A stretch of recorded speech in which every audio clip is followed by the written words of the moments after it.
Hello friends, मैं प्रशांत गुरवानी एक बार फिर स्वागत करता हूं आपको मेरे यूट्यूब चैनल में। फ्रेंड्स, आज हम बात करेंगे मैक्स रियल एस्टेट के बारे में। और वीडियो चालू करने से एक स्टैंडर्ड डिस्क्लेमर। ये वीडियो केवल एजुकेशन पर्पस के लिए, आप कोई भी ये बाय या सेल रिकमेंडेशन के हिसाब से ना लें इस वीडियो को। तो आइए फ्रेंड्स, सबसे पहले देखते हैं कि अभी मैं रिसेंटली ना यूबीएस की रिपोर्ट पढ़ रहा था। ये ग्लोबल रिसर्च फर्म है और उसने रियल इस्टेट में एक रिपोर्ट प्रेजेंट की है। कल या परसों की रिपोर्ट थी, 3 दिसंबर की। तो उस रिपोर्ट में था कि मेनली वो रियल इस्टेट को फोकस करते हुए थे कि क्यों मल्टीपल टेलविंड्स हैं इस सेक्टर में। तो देखते हैं फ्रेंड्स, क्या क्या मल्टीपल टेलविंड्स है, क्यों रियल इस्टेट आने वाले 2 4 5 साल में बहुत बूम करने वाला है। पहला तो जो इन्वेंट्री ओवरहैंग होती, इन्वेंट्री ओवरहैंग मैं आपको बता दूं। जैसे कि हम कोई भी प्रोजेक्ट लॉन्च करते हैं और उसका सेल्स, उसकी प्री सेल स्टार्ट कर देते हैं। तो अगर नया प्रोजेक्ट नहीं आता है और एग्जिस्टिंग इन्वेंट्री कितने दिन चलेगी, उसको हम इन्वेंट्री ओवरहैंग बोलते हैं। तो अभी जो इंडिया में जो मेन मार्केट है, जैसे दिल्ली एनसीआर या मुंबई या बेंगलोर रीजन का, इनका अगर एवरेज डाटा देखा जाए तो 15 ईयर्स का लो है। लास्ट 15 ईयर से अभी जो इन्वेंट्री ओवरहैंग है, जो इस साल जो चल रही है 2024 के एंड में, वो सबसे लोएस्ट है। वो अभी 12 मंथ्स की ओवरहैंग है ओनली, एवरेज से काफ़ी कम है। आज से 15 सालों का अगर एवरेज देखा जाए 15 ईयर्स का, तो 22 मंथ्स है करीब। तो फ्रेंड्स, पहला तो कारण ये रहा। नेक्स्ट, सेकंड कारण रहा कि अफोर्डेबिलिटी। तो अभी जो इंडिया में जो अफोर्डेबिलिटी है वो बहुत ज़्यादा, बहुत हाई है। ये भी 15-20 साल के कंपैरिजन में बहुत हाई अफोर्डेबिलिटी है। इंस्पाइट ऑफ प्राइजेस बढ़ने के बाद भी, कोविड के बाद बहुत शार्प इंक्रीज आया है प्राइजेस में, रियल एस्टेट प्रॉपर्टीज में, चाहे वो कमर्शियल हो, चाहे रेसिडेंशियल हो, एक्सवाइजेड कुछ भी हो। आप नॉर्मल है, मतलब हर जगह। ऐसा जरूरी नहीं है कि मुंबई, दिल्ली या फिर बेंगलोर रीजन में आप भी जहाँ रहते हैं, आपने भी एक चीज ऑब्जर्व की होगी, अगर वहाँ एरिया डेवलप हो रहा है, ग्रोथ आ रही है, तो बहुत रेट हुआ है। मैं छत्तीसगढ़ में रहता हूँ, बिलासपुर में, तो मैंने तो ऑब्जर्व किया पिछले 3 4 साल में, यहाँ तो प्रॉपर्टी की, चाहे वो एग्रीकल्चर लैंड हो, चाहे कोई सी भी लैंड हो, रेसिडेंशियल कमर्शियल प्रॉपर्टी के रेट बहुत बूम हुए हैं। तो उसके बावजूद भी अफोर्डेबिलिटी हमारी स्ट्रॉन्गेस्ट है। मतलब क्यों, इसको अपन कैसे देखते हैं?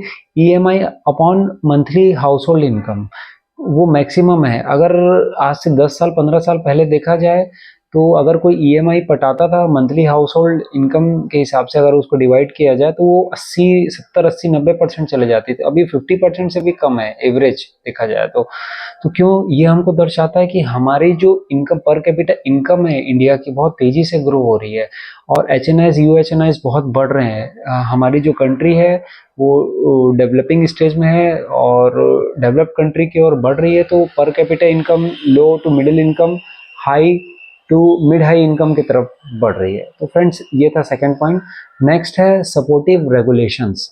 जैसे कि रेरा नियम, शायद आप रूबरू हो या नहीं से, इतने सारे रेगुलेशंस आ गए रियल एस्टेट सेक्टर में, क्योंकि बिल्डर डेवलपर पहले काफ़ी फ्रॉड करते थे। लेकिन आजकल जो है, RERA act, town and country planning, अलग अलग बहुत अथॉरिटी से अप्रूवल लेना पड़ता है। उसके कारण ये सेक्टर बहुत ही, मतलब एक अच्छा रूप ले रहा है। लोगों का ट्रस्ट बढ़ रहा है और अच्छे जो ब्रांड डेवलपर्स हैं उनकी, वो और मार्केट शेयर गेन कर रहे हैं, उनकी और तेजी से ग्रोथ हो रही है। इसीलिए फ्रेंड्स, हो क्या रहा है रेगुलेशंस और ये सब आने से, कि जो ऑर्गेनाइज्ड प्लेयर्स हैं वो अनऑर्गेनाइज्ड प्लेयर से अपना मार्केट शेयर बहुत तेजी से ग्रो कर रहे हैं। जैसे अगर सेक्टर अगर 8-10% से तेजी से ग्रो कर रहा है, तो जो स्ट्रॉन्गेस्ट प्लेयर्स हैं वो कम से कम 15% सीएजीआर ऐसे ग्रो कर रहे हैं। तो ये हमको दर्शा रहा है कि जैसे जैसे जो बड़े लिस्टेड कंपनियां हैं और जो अच्छा काम कर रही हैं, मार्केट शेयर गेन कर रही हैं, कंसोलिडेशन हो रहा है मार्केट शेयर में, तो ऑब्वियस है सेक्टर टेलविंड्स आनी है। और दोस्तों, अभी मजे की बात ये है कि ये जो हो रहा है, मतलब एट प्रेजेंट करंट में, कि जो लीवरेज रेशियो है, मतलब डेट जो है बिल्डर का, पहले क्या होता था मैं आपको बता दूं, आज से 2013 2003 से लेके 8 के बीच में जब रियल एस्टेट बूम चला था, तो उस समय क्या होता, बहुत सारे डेवलपर्स मतलब 100 रुपए रखते थे तो 500 रुपए का प्रोजेक्ट लॉन्च कर देते थे बैंक से लोन लेके, और इतनी डेट रहती थी, बैलेंस शीट में इतनी डेट रहती थी कि वो अगर कुछ ऊपर नीचे हुआ तो आप देखे ही थे कि उस समय साइकिल कैसे क्रैश हुआ था रियल एस्टेट, उसको वापस आने में 10-15 साल लग गए।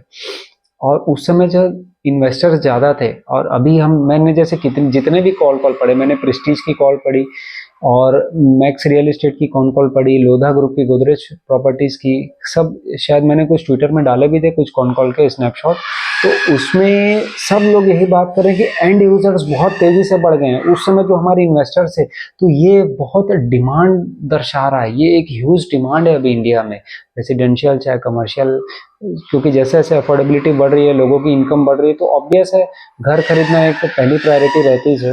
तो दोस्तों चलिए बहुत हो गया, अब हम बढ़ते हैं मैक्स रियल एस्टेट की तरफ। इस कंपनी के और मेरा ध्यान इसलिए गया क्योंकि मैं आपको बता दूं, जैसे इसने दिया था FY24 में, इसका था FY24 का जो गाइडेंस था, इसका प्री सेल्स का गाइडेंस था 1300 करोड़ रुपए का था, और इसके प्री सेल्स आए नंबर्स 2024 में अराउंड 1800 करोड़, मतलब 1.5 टाइम्स, तो वो अपने गाइडेंस को ही बीट कर दिया। और एक अच्छी मजे की बात आपको बता रहा हूँ, इसने गाइडेंस दी थी 2025 में, 2025 में, फाइनेंशियल ईयर 2025 में, कि ये 4000 करोड़ का प्री सेल्स करेगी, लेकिन हाफ ईयर में ही, फर्स्ट हाफ में ही इसने अपना टारगेट को बीट कर दिया है। 4100 करोड़ इसका प्री सेल्स का नंबर आया है अभी अभी H1 का, मैं इन्वेस्टर प्रेजेंटेशन से देख रहा था, और इन्होंने अपने गाइडेंस को भी रिवाइज कर दिया है। तो फ्रेंड्स, और ये इसकी मार्केट सॉरी इन्होंने जो गाइडेंस को रिवाइज कर दिया है वो अराउंड अभी क्या है 5200 करोड़ का, 4800 से 5200, मतलब 4800 से 5200 करोड़ का करीब इन्होंने रिवाइज गाइडेंस किया है। तो ये इस कंपनी का मैं मार्केट कैप आपको बता रहा था, अराउंड 9000 करोड़ मार्केट कैप है। तो आप अगर वैल्यूएशन देखें आप FY25 की, तो market cap to pre sales only 2, मतलब मार्केट कैप अराउंड 9000 हुआ, और अगर ये प्री सेल करता है 5000 या 4500 करोड़ के भी, एकदम कंजर्वेटिव साइड होके मैं बोलूँ 4500 करोड़ की भी, तो इसको 2 टाइम्स का मल्टीपल मिल रहा है। तो फ्रेंड्स, हम जैसे मैंने कल आपको बताया था कि इसमें पीई रेशियो, बैलेंस शीट और sorry profit and loss statement से मतलब नहीं है, हम प्री सेल के डाटा पे ही इनको, इस कंपनी को वैल्यूएशन करते हैं, तो आप देख सकते हैं। और इसने अभी रिसेंटली QIP की 800 करोड़ की, तो बहुत अच्छा, मतलब इन्वेस्टर्स भी लिक्विडिटी मान रहे हैं डील को। और इसने अभी वारंट इशू किया 150 करोड़ का प्रमोटर, इसके प्रमोटर ग्रुप का, जो कि प्राइस था 657 रुपीज़ का इशू होना। और आज जब मैं ये वीडियो बना रहा हूँ 4 दिसंबर को, तो इसका जो मार्केट प्राइस है 557 का है, तो आप खुद अंदाज़ा लगा सकते हैं फ्रेंड्स।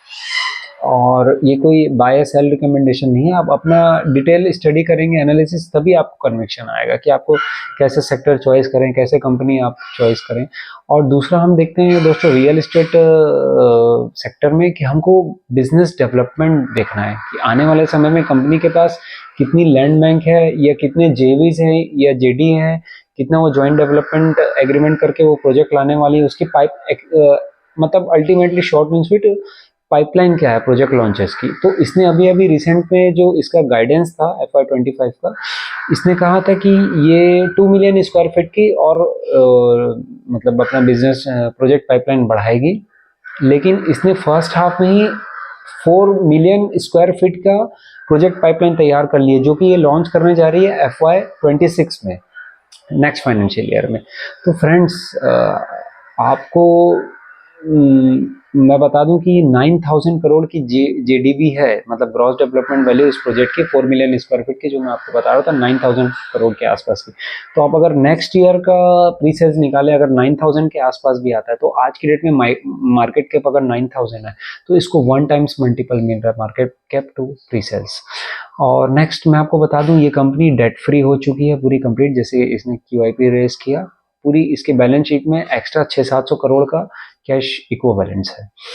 और एन्युटी पोर्टफोलियो भी इसका 3 टाइम्स बढ़ा है, फ्रेंड्स FY25 में।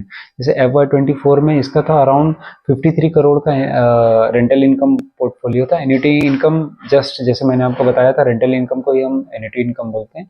और FY25 में ये अराउंड 146, मतलब 150 करोड़ का 3 टाइम्स रेंटल इनकम हमको देखनी चाहिए। हमको रियल एस्टेट सेक्टर में यही सब चीज़ें देखने की, लीवरेज कितनी है, उसकी रेंटल इनकम कितने बढ़ने वाली है, आने वाले समय में वो कितने प्रोजेक्ट लॉन्च करने वाली है, कितने ग्रॉस डेवलपमेंट वैल्यू के प्रोजेक्ट उसके लॉन्च होंगे, उसी से तो उसका सेल्स निकलेगा। और उसके प्री सेल्स कितनी तेजी से बढ़ रहे हैं, आने वाले समय में क्या प्री सेल्स आने वाले हैं। तो दोस्तों, आपको वीडियो अच्छा लगा तो अपने फ्रेंड से शेयर करना ना भूलें। मिलते हैं नेक्स्ट वीडियो में।